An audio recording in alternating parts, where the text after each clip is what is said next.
Hola, hola, hola, hola. Buenos días, buenas tardes, buenas noches, asimétricos, asimétricas. Bienvenidos, bienvenidas. Un miércoles más a nuestro queridísimo club de lectura asimétrico. Hoy, como sabéis, venimos a hablar de este precioso libro, La función del etéreo, con su autor, con Fernando Moral. Vamos a ver si le vemos en pantalla. Aprovecho para que me confirméis, a ver si podéis confirmarme que me escucháis, que me veis, porque vuelvo a probar unos cascos nuevos, a ver si se escucha todo mejor y quiero confirmar con vosotros que se escucha todo bien y que todo está correcto, ¿vale? Bueno, voy saludando a todos los que os unís. Veo a Emilio, veo a Muriel, veo a Miguel, veo a Mara, bueno, un montón de gente que os vais sumando a esta sesión. Todo bien, genial, mil gracias. Vego Escudero, muchas gracias. Mara también, que me dice que no, me veis y me oís, estupendo. Pues vamos a ver si os va avisando a la plataforma de que estamos en directo.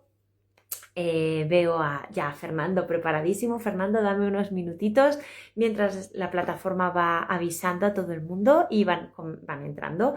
Os recuerdo que, bueno, pues que todas nuestras sesiones del club se quedan, bueno, pues aquí en este perfil, pero también si nos estás viendo desde YouTube, te digo hola, muchísimas gracias por estar aquí en esta plataforma también. Suscríbete, dale a like, todo el cariño, todo el amor que nos venga por ahí de vosotros nos viene fenomenal, también para seguir haciendo, por supuesto, este proyecto para todos y para todas. Yo creo que podemos arrancar hoy, podemos arrancar la sesión. Recordaros que podéis trasladar vuestros comentarios bien en la casilla de comentarios si nos ves desde YouTube o aquí en esta casillita de comentarios o en este simbolito de interrogación. Podéis trasladar las preguntas o los comentarios que queráis y yo se las traspasaré a nuestro invitado de esta tarde, Fernando Moral, a quien, por cierto, como decía, ya veo preparado y yo creo que le vamos a dar paso ya. Así que vamos allá, Fernando. Vamos. Ayer en la prueba todo salió bien. Vamos a ver si ahora también. A ver si... Hola, Fernando. Pues hola, buenas tardes. Muy buenas tardes, ¿cómo estás? Bien, pues contento de compartir este tiempo con todo el club asimétrico, ¿no? Y contigo, María, especialmente. O sea, que una alegría de tarde. Pues compartida la alegría, Fernando, porque ya decíamos que veníamos a hablar de tu maravilloso libro, La función de lo etéreo. Si me dejas un minutito, todo el mundo te conoce, todo el mundo viene a verte a ti y sabe, sí, y sabe quién eres, pero por si acaso, si te parece, si hay alguien despistado o despistada, y mientras tú, a ver si puedes arreglar un poquito el encuadre para que te vean un poquito mejor y la coronilla lo más cerca posible de esta línea que nos divide, para que no te tapen los comentarios. Sería genial. Si te parece, te voy presentando, ¿vale? Vamos allá.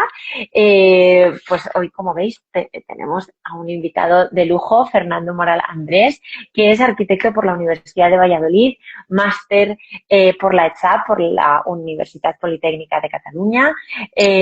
Además, es director, Fernando, de la Escuela de Arquitectura y Construcción de la Universidad Nebrija. Ha sido visiting professor en la Sapienza de Roma y ponente invitado en otras muchas, por mencionar algunas, pues Roma 3 o la GEAP en Latinoamérica, o también podemos hablar de del Digital Heritage Forum en Abu Dhabi. Y él ha sido colaborador del Museo Reina Sofía, así como, escribes Arquitectos Disidentes para Manera. También ha sido autor y editor de otros libros, uno que tenemos el honor de tener también en nuestro catálogo, Alfredo Pirri, Espacio Privado, Arte Público, pero también podemos mencionar Oteiza, Arquitectura Desocupada o Decoding Cultural Heritage. Así que, Fernando, bienvenido esta tarde de miércoles y hoy venimos a hablar de este nuevo libro que hemos hecho aquí juntos y que, bueno, pues que me encantaría que nos contaras, nos hicieras una breve introducción. ¿Qué es la función de lo etéreo? Cuéntanos. Pues una sorpresa, ¿no? Que yo creo que eso Pues sí. también tiene que ser, es clave en cualquier libro, ¿no? Lo cierto es que la función de lo etéreo, supongo que como a mucha gente le sucede, nunca estuvo previsto. Por eso, digamos, Mm. el primer nivel de sorpresa fue para mí, ¿no? Y en ese sentido, es un libro que se ha ido depositando como en muchos fragmentos a lo largo de varios años, ¿no? Y que después, cuando te giras para ver todo lo que tienes en ese cajón desastre, pues resulta que hay un hilo coherente, ¿no? Que tú nunca lo Ujú. habías hecho de manera consciente, pero que quizás el subconsciente ha sido el que te ha guiado, ¿no? Y en el fondo de lo que se trata es añadir una reflexión más a la condición de lo etéreo. No es ni la Ujú. primera ni la última. En ese sentido, siento decepcionar a los que buscan algo original. No lo es. Hombre, sí, Fernando, es original porque es tu Pero, mirada sobre lo etéreo. claro, pero digamos, lo que es sorprendente es quizás que me he atrevido, con toda la prudencia posible, a verlo desde una lectura más pragmática, más funcional. Ujú, Es decir, ujú, no creo que lo etéreo sea solo un hecho contemplativo, sino ujú. que creo especialmente que es un hecho ejecutivo. Y en ese sentido, precisamente uno de mis profesores, Javier Maderuelo, apostaba por una cuestión cuando él lo ha leído, ¿no? Que le apetecía resaltar, que frente a la Utilitas Firmitas y Venustas vitruviana, que es un clásico de los clásicos, ayer, hoy y siempre, lo Ethereum aparece como en un elemento o como en un punto adicional y que ayuda a Ujú. completar esa realidad. Entonces, es eso, es una sorpresa porque ha salido ello solo, es una sorpresa porque ha estado almacenado en muchos sitios y creo que hay ese matiz novedoso, ¿no? Por entender que lo etéreo no es solo para mirarlo, sino es para ser absorbidos por sus estrategias, ¿no? Y eso yo creo que es lo nuevo, si podemos decirlo así, en el libro, ¿no? Ujú. O sea, no solo para contemplarlo, sino para practicarlo, diríamos, ¿verdad, Fernando? Y para vivirlo, yo creo que en última Ujú. instancia, el que lo practique bien y el que lo viva mejor. Pero yo creo que se Genial. dan esa doble lectura. ¿Mm? Y hay otro, mencionabas ahora a Maderuelo, ¿verdad, Fernando? Pero hay otro profesor que te acompaña también en este libro y al que tú mencionas y al que también está dedicado este libro, que es Carles Martí Arís, Ujú. y que me encantaría que tú nos pudieras contar un poco esas relaciones, esas conversaciones que quizá, como tú mismo dices, provocaron en un inicio casi el interés, ¿no? O poner la mirada de una manera distinta en esto de lo etéreo. Bueno, pues para mí esto quizás es lo más especial del libro, los dos dedicatorias que aparecen. La primera, sin duda, es a Carles Martí, por lo que para mí, en un plano personal y si se quiere profesional, implicó el que fuera mi director de tesis y anteriormente mi profesor. Siendo un imberbe joven que andaba por las calles de Barcelona, ¿no? En su momento acudí como con una especie de marasmos de temas para hacer una tesis doctoral. Dicho sea de paso, yo nunca tampoco conté con hacer una tesis doctoral, pero los amigos se apuntaron y yo, digamos, pues también me apunté. Pues vamos. Tal cual, ¿no? Como el natatorio de Pompeya, pues igual, ahí saltamos, ¿no? La cuestión es que en esas primeras conversaciones, unos de los temas que habían quedado siempre arrumbados en una esquina, quizás porque yo era imberbe y con más carencias que fortalezas, desde entonces algo hemos aprendido, pero todavía estamos en ello, se hablaba o hablábamos de ciertas cosas, ¿no? Hablábamos de cuestiones de, bueno, ¿qué sucede realmente en los cuadros de Turner, ¿no? O por qué es tan determinante ciertos edificios de Cannes.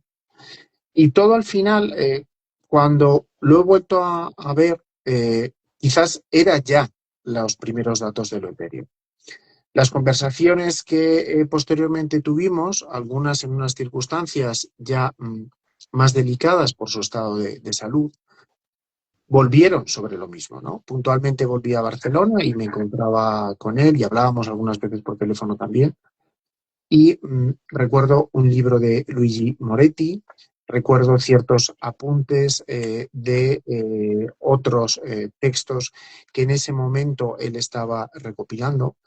Y en ese aspecto podríamos decir que sin saberlo, realmente es cuando estaba construyendo mi verdadera tesis doctoral. Una tesis no escrita, no publicada, pero que podríamos decir que siempre corregida y siempre acompañada con todos esos diálogos y especialmente con todos esos silencios que en determinados momentos pude compartir con él. Y yo creo que aquí parte de aquellos primeros pasos, pues creo que él hubiera estado contento de que al final apareciera algo negro sobre blanco. Que ya es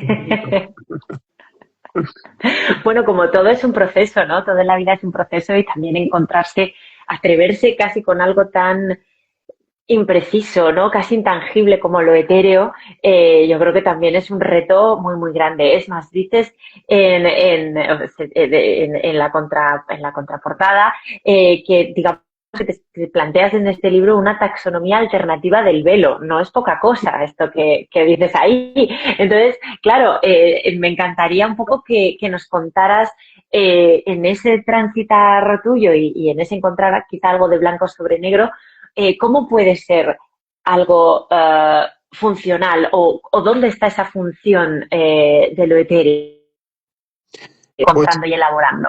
pues mira, María, si es que esto no lo digo yo.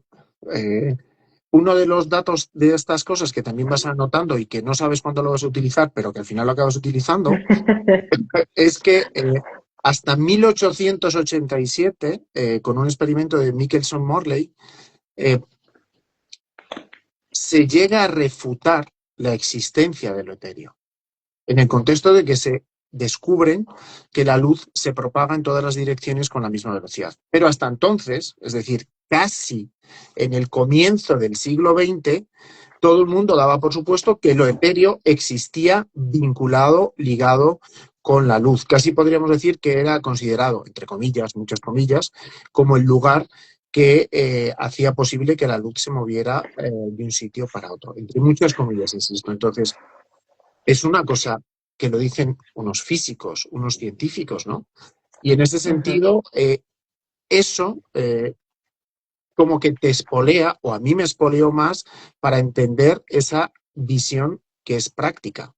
Es decir, lo etéreo, más allá de que clásicamente se consideraba como la quinta esencia, ¿no? La tierra, el agua, el aire y el fuego, pero luego había otra cosa, y esa otra cosa era lo etéreo, que por otro lado era casi con lo único que podías explicar ciertas cosas, ¿no? ¿De qué está hecho la divinidad? Hombre, pues de fuego y aire, pues algo, pero no es así. Y claro, y esto los físicos solo lo eliminan en el inicio del siglo XX prácticamente. Con lo cual hay una parte absolutamente, como decía al principio, pragmática que tiene que ver con lo etéreo. Y esto está con fórmulas y esto está, digamos, con parámetros científicos hasta ese punto.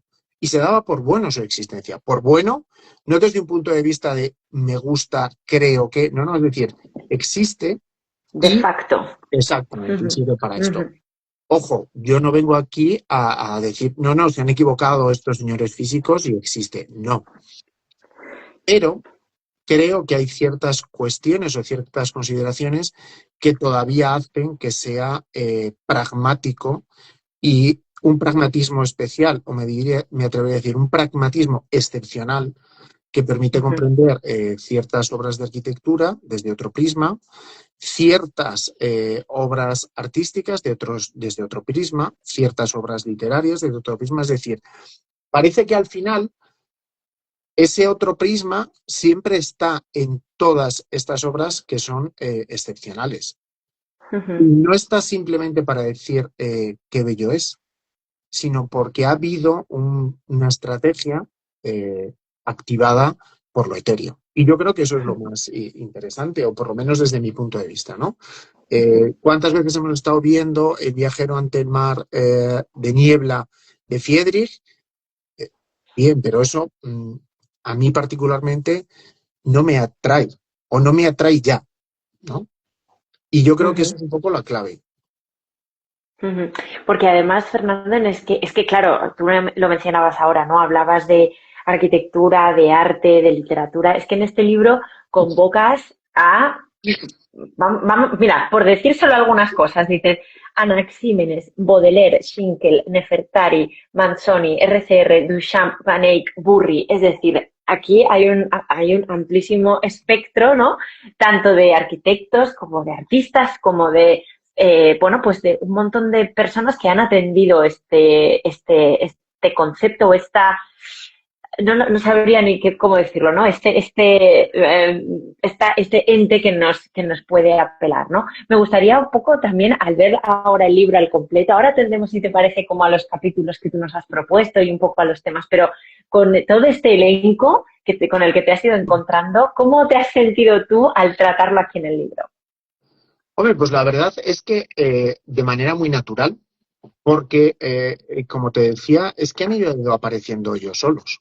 En el sentido de que yo lo único que he ido haciendo es, bueno, luego juntarlos, como tú bien dices, en una serie de capítulos breves y aplicando de manera heterodoxa por qué estos pueden estar más juntos que los otros. No que estén separados, porque al final yo creo que también hay una condición que es sustancial al libro, ¿no? Que todo está unido en ese sentido, ¿no? Y todos los nombres que aparecen eh, participan en mayor o menor medida de todas estas cuitas o preocupaciones, pero que aparecen de manera muy natural. Y mira, un ejemplo que podemos contar sin hacer spoiler, ¿de acuerdo?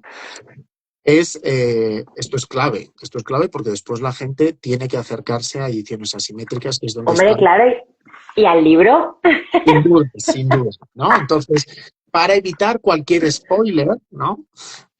Voy a dar dos datos sencillos, ¿no? Por un lado, a mí una de las cosas que más me llamó la atención era cómo un filósofo como Sloterdijk escribía con toda tranquilidad y cuando nos presentan los planos de una casa, eh, estamos firmando un contrato o estamos incorporándonos a un cierto sistema de esclavitud. Porque, si hacemos una lectura sencilla, nos desvinculamos del resto del mundo, ¿no? Nos desvinculamos del resto del mundo porque nos metemos en ese espacio cerrado o acotado que tiene que ver con sus burbujas. Claro, ante esta pregunta, ¿cómo no voy a hacer que aparezca gente como Habermas o Lefebvre? Es decir, ¿y entonces qué pasa con lo público? Tampoco tenía que pensar mucho, es decir, si una persona como Sloterdijk hace esto y escribe esto, casi como una réplica, tiene que aparecer, ¿no? Y otro dato muy sencillo es cómo unas conexiones que inicialmente podrían estar alejadas, como podía pensarse entre la obra de Alberto Burri y la de Otto Piene, pues de manera muy natural resulta que en una determinada obra están preparadas la una para la otra. Y esto que aparece como en la Lombardía, pues acabamos en el medio del desierto. Es decir, en ese aspecto, creo que todos esos fragmentos, en el fondo, casi son como facetas del mismo diamante, ¿no? En ese sentido. Qué bonito, es casi un viaje, ¿no, Fernando? Es un viaje como por este universo tan bonito y tan impreciso a la vez y tan lleno de sorpresas que tú mencionabas antes.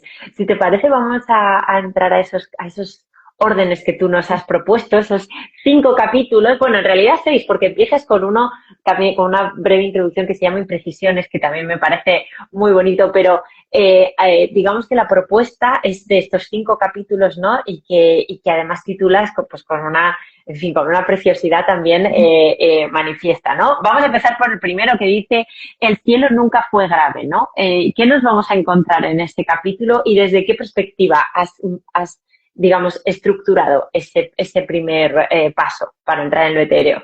El cielo siempre fue grave. Siempre. ¿Qué he dicho? No ¿Nunca? siempre. Perdón, que se me ha ido, me lo ha apuntado fatal. Espera. Vuelvo a leerlo. El cielo siempre fue grave, perdóname.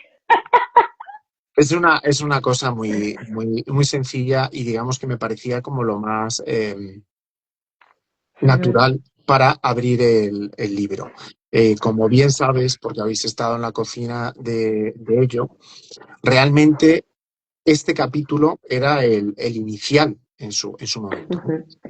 Porque vosotros que habéis tenido todas las galeradas por arriba y por abajo, ¿no? Lo podemos decir con total tranquilidad. Y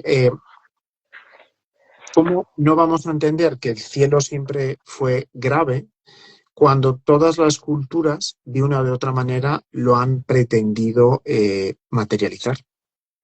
Y en ninguna de esas materializaciones podemos decir que lo ligero, si hablamos a nivel de peso, a nivel de fisicidad, ¿no?, del elemento, estaba presente, sino todo lo contrario.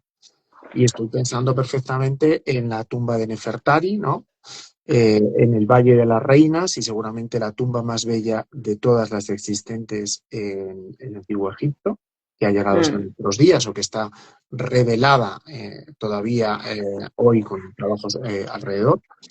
Pero también tenemos cosas como muy particulares, como los artesonados mudéjares, ¿no?, como el cielo de Macotera que estás presentando, que también es una carpintería pesada, ¿de acuerdo?, que quiere aterrizar el cielo. Es decir, al final hay diferentes materiales de diferente orden, sean más masivos, sean más elementales, sean más cercanos por dimensión a la mano del hombre, pero todos pesan y al final todos crean un plano gravitacional pesante, que diríamos con el piano, sobre las cabezas de aquellos que vivieron antes que nosotros, ¿no? E incluso en algunos momentos, digamos, que construyen un lugar en el que podemos introducirnos y vivir experiencias que no viviríamos si eso no estuviera imbuido por esa especie como de fase mítica, ¿no?, o esa función mítica, ¿no? También están en este capítulo, por mencionarlos también, Boole y Schinkel, ¿no? Que también son como, bueno, es que los voy a sacar porque coinciden además en página, que yo creo que es también muy, muy elocuente, ¿verdad? Yo creo que, como bien sabes, estos arquitectos, que además están en un momento también muy bullicioso, podríamos decir, de la arquitectura, porque se podía ser arquitecto en ese periodo siendo ultra neoclásico o siendo ultra iluminado, ¿no?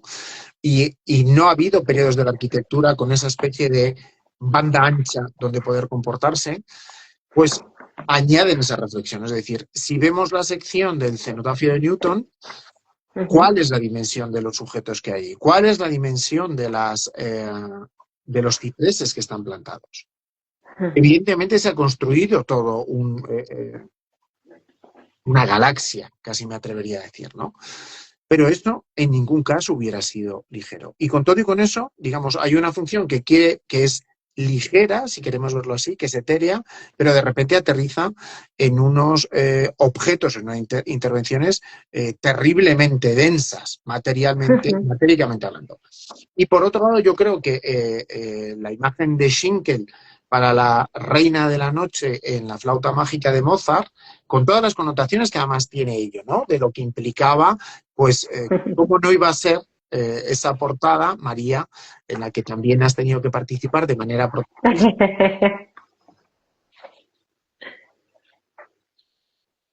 Ay, te hemos perdido, Fernando. Espera un segundo, ¿te hemos perdido? Ahora sí que ha entrado una llamada. Ahora, perfecto, Correcto. adelante, adelante. Le acabo de echar. Le acabo de echar. ¿Cómo no iba a estar cuando realmente creo que es una de las imágenes que condensa más esa como doble cara, ¿no? La cara de lo sublime y la cara de lo bello o de la belleza, en ese sentido. Y a mí me parece que ese dibujo de la Reina de la Noche, esa concepción de lo que es realmente un lugar determinado que no se rige con las leyes de los 4 elementos, solo Sinkel lo pudo hacer y solo Sinkel, digamos, podía levantar la portada de este texto condensando todo lo que realmente hay en el libro, ¿no? Bueno, es que además la imagen, a ver, también es que es absolutamente pregnante, ¿no? No podía ser de otra manera terminar siendo esta la portada del libro y, por supuesto, con esa doble condición que nos estabas contando. El segundo capítulo que nos propones, Fernando, mira, ya lo voy a leer directamente para no meter la pata, porque yo me lo había apuntado aquí yo con mis apuntes y con mis preguntas, pero da igual, lo voy a leer de aquí para no meter la pata. Lo evanescente, lo ansiado por una miscelánea moderna. ¿Qué es lo que ronda en este nuevo espacio del libro? Pues que nunca se ha acabado lo etéreo. Es decir, que sí que en el 19 dijeron los científicos que no existía, bienvenido sea, y cierto es, pero resulta que sigue impregnando diferentes desarrollos hasta nuestros días. Nuestros días es 2026, no nuestros días en la modernidad, en las vanguardias, sino en 2026.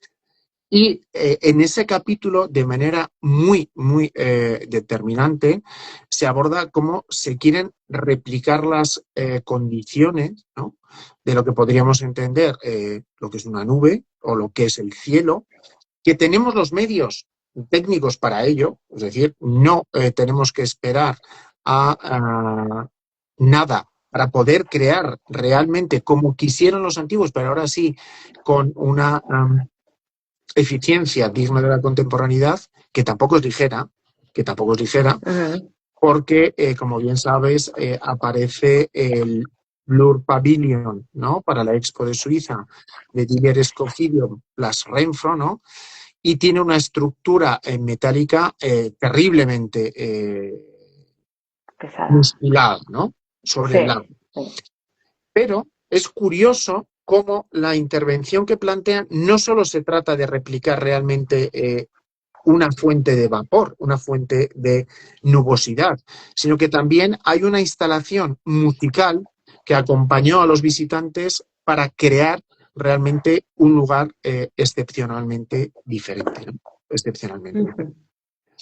Esto, digamos, que es como la ultra tecnología que podemos encontrar en la contemporaneidad, pero conceptualmente tenemos otros creadores, como es Alexander Brodsky, el arquitecto y artista moscovita, en los que el trabajo, queriendo ser lo mismo, se hace de una manera mucho más humilde, mucho más precaria, ¿no?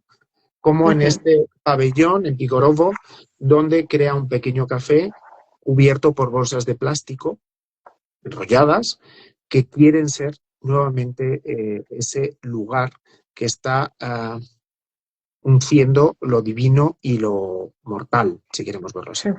Y también aquí encontramos uno de los pasajes más, creo, más prodigiosos a nivel gráfico, que es el pabellón vacío de RCR en París, por otro lado cercano a la Ville Roche de Le Corbusier, donde estas dos imágenes me permitirían decir que no se haga nunca, porque aquí está todo en esta concepción, ¿no? Porque aquí está esa realidad que la arquitectura contemporánea puede hacer. No necesitamos llevarlo a un plano físico, está ahí, y está ahí todo eso que otros antes intentaron hacer con, insisto, con esos grandes despliegues mecánicos, físicos, ¿no? Y que, sin embargo, Ujú. nosotros estamos en otra circunstancia y tenemos otras concepciones y otras realidades a nuestra disposición como técnicos y como creadores en última instancia, ¿no? Ujú, ujú. Pues queda ahí ese capítulo, ¿no? De lo ansiado, que también me ha parecido muy, muy elocuente, ¿no? O sea, porque en realidad sí, muchos, o muchas quizá a veces nos hemos planteado en clase de proyectos, ojalá se pudiera hacer esto, se pudiera hacer lo otro, ¿cómo hacemos esto? ¿No? Y claro, cuando lo llevas a la realidad, pues al final todo tiene que tener materia, todo tiene peso, todo cae, ¿no? Y como tú decías, pues esa doble condición que lo cruza todo, ¿no? En este caso. Vamos ahora con metonimias constructivas, Fernando. ¿Qué nos planteas en en este nuevo capítulo? Pues esto es una cosa también como sencilla, es decir, es que muchas veces la arquitectura neumática se ha Mm, querido o ha querido presentarse como la explicación última de lo que es lo etéreo, ¿no? Y en ujú, ese sentido, creo que es una visión muy interesante, muy determinante a nivel cultural, me atrevería a decir, pero creo ujú, que reduce el foco de lo que es verdaderamente etéreo, ¿no? Y en ese aspecto, creo que también es una cuestión que aparece y desaparece en todas nuestras vidas, en todos los periodos, ¿no? Eh, siempre está lo etéreo, ¿no? Y ujú. estas imágenes que estás poniendo, que fueron, y esto también, esto voy a hacer spoiler, María. Haz spoiler, Fernando, te dejo, te dejo. Gracias. Fueron de las primeras imágenes que tuve en los archivos, vamos a decir, perdidos, ¿no? Estas imágenes de Corradini en la Capella de San Severo de Nápoli, ¿no? Que plantean la construcción virtuosísima de una serie de esculturas que son puros velos marmóreos, ya nos hablan de esa metonimia constructiva, pero en ningún caso podemos desligarnos de esa realidad material nuevamente. Es una realidad Ujú, marmórea, es una realidad virtuosa, y quizás en estas piezas de Corradini lo etéreo cobra otra dimensión por lo que implica, ¿no? La imagen de la pureza. No quiere hablarnos de la escultura como objeto, sino quiere trasladarnos una idea. Y una idea es difícil que se traslade solo de una determinada manera, ¿no? Ejemplos a partir de ahí, claro que se ha ido sofisticando. Cuando en el milagro que podríamos decir de la Segunda Guerra Mundial se descubren los grandes valores de los plásticos y especialmente después de la Segunda Guerra Mundial de las juntas, ¿no? Que ujú. sirven para unir esos plásticos, de los polímeros reconocidos con el premio Nobel, investigadores como Giulio Natta, por ejemplo, es lo que de repente genera esa especie como de pulsión porque se entiende que lo moderno debe ser construido como hinchable. Hemos pasado de esa construcción del velo, que era absolutamente novedoso en la parte clásica, pues a ver a un muchacho como Frank Lloyd Wright, que crea este poblado de 4 cúpulas de colores para una empresa de gomas norteamericana. Es decir, una persona como Wright, que viene de hacer cosas como las casas de la pradera, también entra en esta realidad que entiende culturalmente necesaria, industrialmente necesaria, específicamente propia de la sociedad de su momento. Que Ujú. podríamos hablar, lógicamente, de otros muchachos que tenemos todos en mente, ¿no? Como los Archigram, que aparecen de pasada en el libro, ¿de acuerdo? O sea, que podéis leerlo Mm. porque no va a volverse a hablar de Archigram, como todo el mundo conoce. Mejor que yo, muchísima gente, sin ningún género de dudas. Pero hay otros personajes que os animo a descubrir, como Frank Hollein y los propios Flaming Lips, que en uno de sus conciertos en pandemia Mm. metieron a toda la gente dentro de esferas infladas. dentro de esferas infladas, por supuesto, para cumplir con las normativas sanitarias vigentes, pero para seguir construyendo su momento apoyado en estas cosas. Incluso, un nombre que dejo ahí, investiguen alrededor de Bianca Censori, ¿vale? Uno de nuestros iconos pop, por diferentes motivos, que también es arquitecto y que también ha trabajado con ello. Es decir, al final hay una realidad que podemos recorrer hasta la Bienal de Arquitectura de Chile con el pabellón de Smiljan Radic y podemos hablar de Selgas Cano junto con FRPO para nuestros pabellones, las propuestas para nuestros pabellones en diferentes bienales en el extranjero y que aparece. Es decir, hay un momento en el que parece que ya no somos hinchables. Hay un momento en el que volvemos a ser hinchables, hay una serie de programas que parece que solo se pueden hacer con hinchables y en el fondo, digamos que la arquitectura neumática, en cierto sentido, claro que denota lo aéreo, pero lo etéreo tiene que ir un poco más, ¿no? Hay una parte que hemos dicho absolutamente física, medible, mesurable, replicable, y hay una parte de orden más conceptual que, como diría Kant, y aquí le voy a parafrasear, lo sublime, ¿no? Es lo que se contrapone en cierto sentido con lo bello, ¿no? Pero en este caso es que casi está unido en lo etéreo, tanto lo sublime como lo bello. Qué decir, ¿no? De estas arquitecturas hinchables que nos han emocionado a todos cuando las hemos ido descubriendo. Yo personalmente en la carrera hace ya mucho tiempo me fascinaron, era como, ¡hala! Que se puede hacer arquitectura con aire, ¿no? O sea, era una cosa como muy loca, ¿no? Porque efectivamente, pues salías de clase de construcción y te ibas a dar, pero de repente descubrías estas maravillas y son efectivamente, como tú muy bien has dicho, además de bellas, son sublimes y te dan unas ganas de meterte ahí dentro increíbles, ¿no? Fíjate, María, el huevo de Colón que Navarro Valdeber proyecta para Madrid, ¿vale? Proyecta para Madrid antes de llegar a Estados Unidos. Y eso se hace, digamos, con un concierto, con una condición sublime sin ningún género de dudas, pero también como un sistema de información integrada en esa interacción. Es decir, claro que se puede hacer. Y ahí es donde estamos más cerca de lo etéreo, a pesar de todas las cosas que muchas veces han quedado también tapadas por otras circunstancias, ¿no? Y lo etéreo pues tiene que abrirse caminos precisamente con personajes, como hablamos ahora de Navarro Valdeber, que van más allá de lo que podríamos entender como algo acotado y determinado, y que condensan en ese tipo de proyectos diferentes variables para trascender lo que es una intervención que podríamos decir convencional, ¿no? De hecho, de esto hablas también precisamente en este siguiente capítulo, hacia lo total desde la periferia, ¿no? Que es donde nos hemos encontrado el proyecto al que te estabas refiriendo, ¿verdad?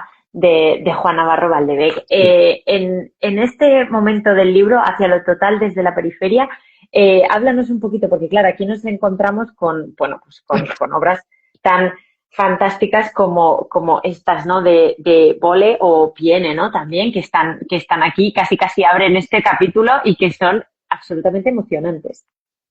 Sin duda. En este capítulo se han agrupado, también como decía, de manera muy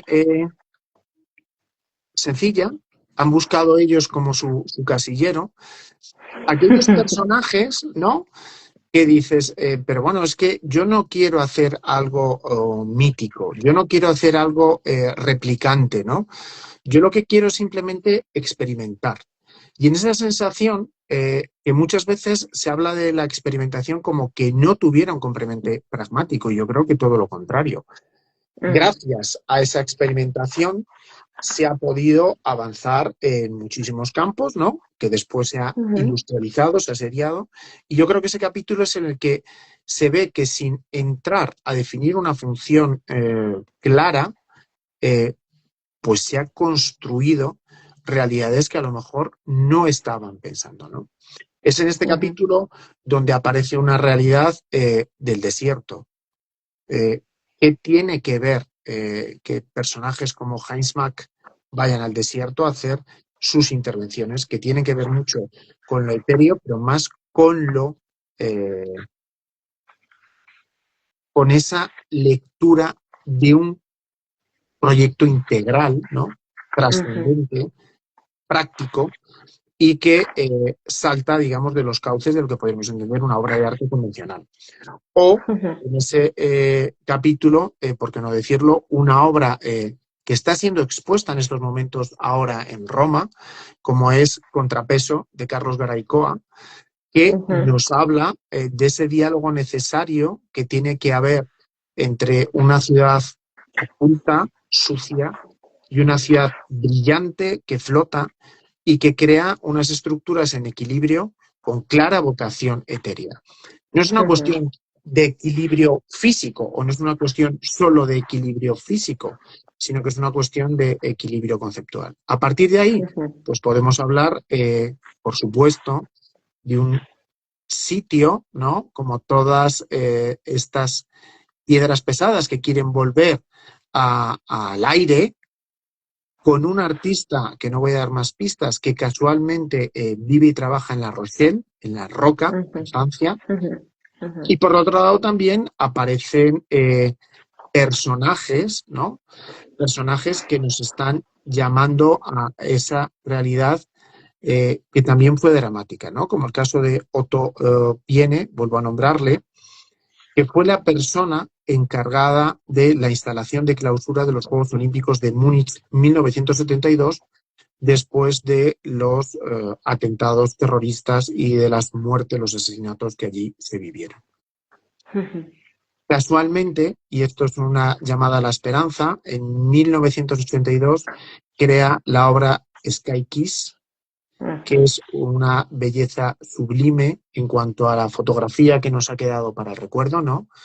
Y que vuelve a aunar esa condición de una obra absolutamente experimental, con la música, con una persona, con el aire, y que construye realmente una oda a lo que lo etéreo puede aportar en unos momentos, 10 años después de esa función olímpica absolutamente maldita, ¿no?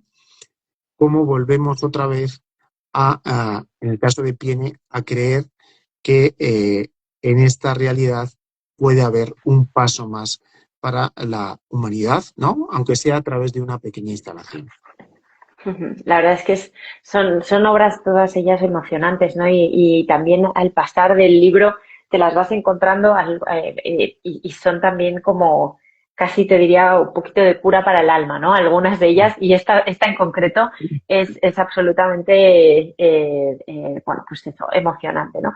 Sí me gustaría hablar contigo de una obra muy especial que es que yo también he podido ver este año y que a mí me emocionó en carne viva, en carne propia, que es precisamente el creto de Igurri, ¿no? El creto de Ghibellina Vecchia, que yo no me esperaba lo que viví allí, lo que sentí, que fue estremecedor, a la vez emocionante, la piel se me erizó absolutamente, y esta es una de las obras que se incluye en este último capítulo, en lo pesado, ¿no? Y a mí me gustaría hablar de esta obra, que yo supongo que tú también has visitado, por supuesto, y que bueno, pues que te toca de alguna manera porque la puedes recorrer de arriba abajo, de abajo arriba, viendo cómo la luz del sol va interactuando, viendo cómo todo ese espacio se transforma y te transforma de alguna manera, ¿no?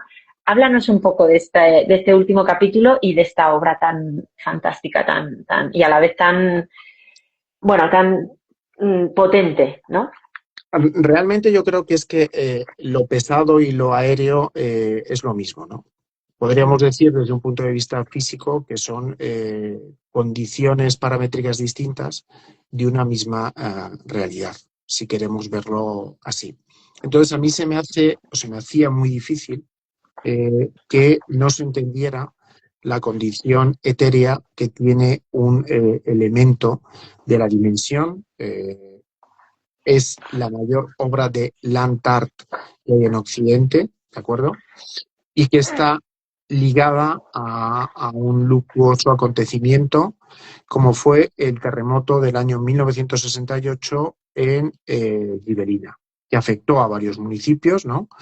Y que en el oeste de la isla de Sicilia fue una tragedia descomunal, precisamente a solo 20 años de haber acabado la Segunda Guerra Mundial, ¿no? Esta obra todavía tardaría más en aparecer. Hay una polémica muy fuerte de orden real, en el sentido que la ejecución de esta obra implicó para los herederos de la desgracia de Gibelina el perder todo contacto con aquellas ruinas y aquellos escombros que en última instancia eran las ruinas y los escombros de sus familias, de sus casas. Y en ese sentido adquiere una dimensión emocional muy alta, ¿no? El propio Burri entiende y considera que su obra es una suerte de sarcófago. Es más, la asocia por momentos con el velo con el que Cristo es cubierto en el cuadro de Mantegna, ¿no? Y en ese aspecto, esta obra de Burri lo que quiere construir es un gran sarcófago que condense la realidad de un lugar que está absorbida por una realidad de obra contemporánea, que él la definió desde el máximo de los respetos, pero que indudablemente chocó con esa polémica y con esa necesidad, que podríamos decir, de lugar de llanto que querían conservar. Realmente hay algunos que dicen que el verdadero monumento, algunos estudiosos, que el verdadero monumento del Gran Decreto no es tal, sino los restos que han sobrevivido a las grandes coladas de hormigón encofrado, adaptado a la tipografía de Sicilia, en las cuales Burri pues ha creado, desde mi punto de vista, una obra excelsa. Pero, y debo decirlo, quizás el mérito en última instancia ni siquiera va a ser de Burri. Y una especie como de viento poético es el que está construyendo y está reformando realmente la realidad de Gibelina. Casi como hablábamos al principio, este punto tiene una realidad física avalada por un campo eólico de una potencia importantísima para el consumo de Sicilia y de la zona sur de Italia, impulsado por una multinacional eléctrica, y está a escasos metros de esta pieza. Con lo cual ya podemos entender que quien realmente señorea en el lugar no es el Creto de Burri, sino todo el viento, toda la atmósfera, todo lo etéreo que está modulando, destrozando, reconstruyendo el lugar de manera pausada, y que en última instancia está sentenciando que la memoria del lugar existe, que la trascendencia existe, pero que quizás lo etéreo es quien va a dar buena cuenta de ello, y no aquellas ruinas o aquellos restos que quedaron cubiertos por estos bloques de hormigón, ¿no? Desde luego es una lectura también preciosa, te la agradezco muchísimo, Fernando, porque para mí la visité hace muy poquito, pero fue un impacto, fue de un impacto altísimo. Recomiendo si alguien tiene la oportunidad de ir a verla y a vivirla, no solamente a verla con fotografías, yo creo que es algo que desde luego no te deja indiferente. Y como tú muy bien decías, finalmente pues todo lo que está ocurriendo alrededor, que no se ve, no es tangible, pero que os está ocurriendo, y como tú muy bien dices, es casi latente, ¿no? Va torneando y va haciendo su trabajo con una lentitud y con una serenidad muy potente a la vez que serena, ¿no?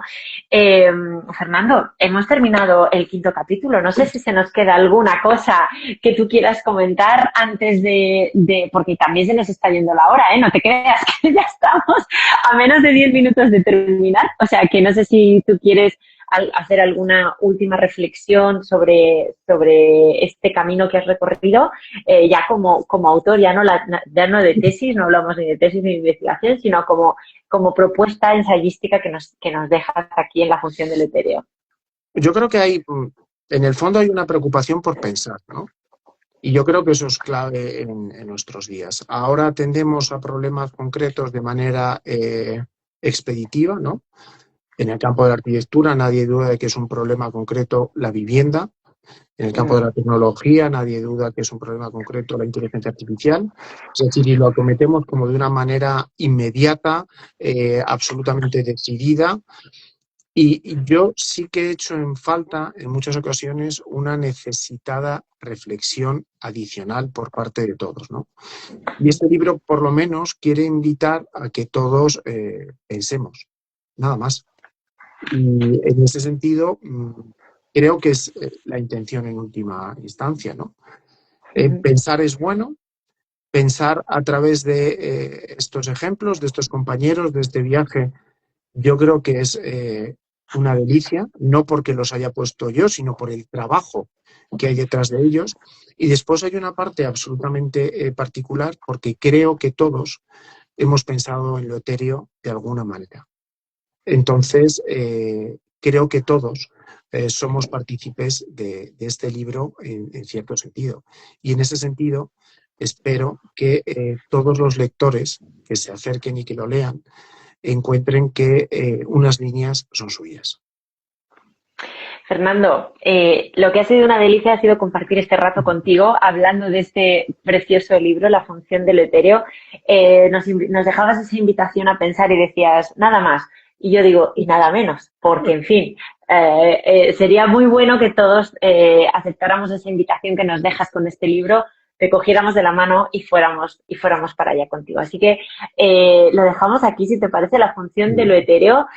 Os recuerdo a todos y a todas que sí, que este libro, por supuesto, está disponible en nuestra tienda online, en nuestra web, pero por favor, sobre todo, y ya sabéis que lo hago siempre, hoy no será distinto, id a las librerías. Ellas son nuestras compañeras de viaje en esta aventura editorial. Sin ellas, ni autores, ni editores, ni artistas, ni nadie podríamos hacer lo que hacemos. Así que, por favor, a las librerías. Se acerca además el verano. Este libro es perfecto para acompañaros y para pasar una grandísima tarde o grandísimas mañanas en esas piscinas, en esas playas. No me deis envidia, no lo quiero saber de momento, hasta que yo no me vaya, no lo quiero saber. Así que nada, Fernando, te agradezco muchísimo de corazón esta tarde. Mira, nos saludan Mara, nos saluda Marisa también. Las mandamos un abrazo a todas ellas y a todos ellos que nos han acompañado esta tarde. Y gracias de corazón, Fernando. Nos vemos muy prontito en la próxima, ¿vale? Sin duda, gracias a vosotros y a todas las personas que nos han acompañado en la tarde de hoy. Gracias, María. Gracias a todas y a todos los que habéis estado hoy aquí. Gracias a todos, Fernando. Gracias a ti. Chao, chao, chao. Chao, chao.